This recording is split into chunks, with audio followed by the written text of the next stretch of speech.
Francesca Bertotto, l'atleta del Plem Team Veneto, 1.04.51 dopo i primi 100 metri davanti ad Anita Cattapanna, 1.05.34, Costanza Giannini, 1.06.30, sempre dopo le prime 4 vasche di gara.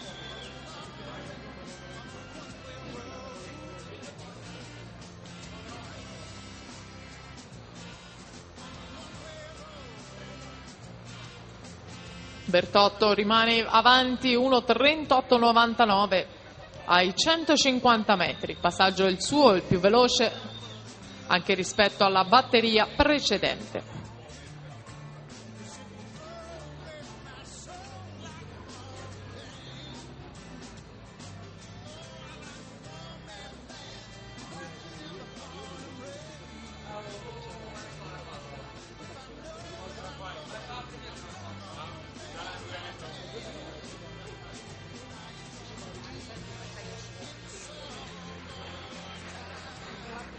Si può chiamare quando sta.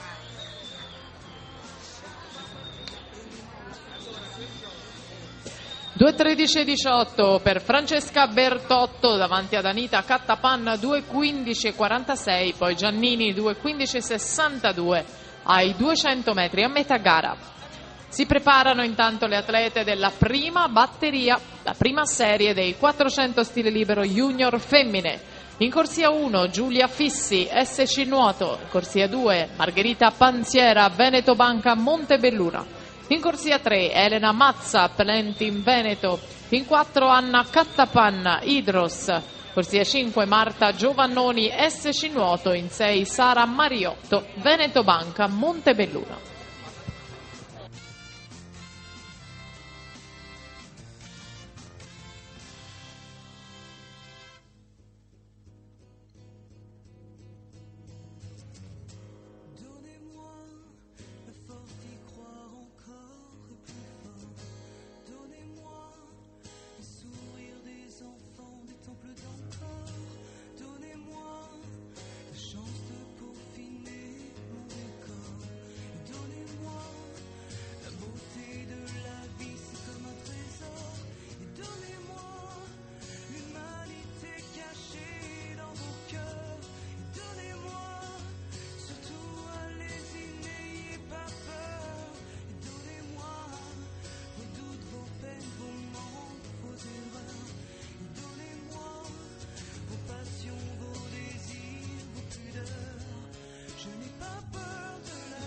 Ultime 2 vasche di gara in questa seconda serie femminile, il miglior tempo fino a questo momento, il 4.48.74 di Francesca Bettazzi è il riferimento, il tempo da battere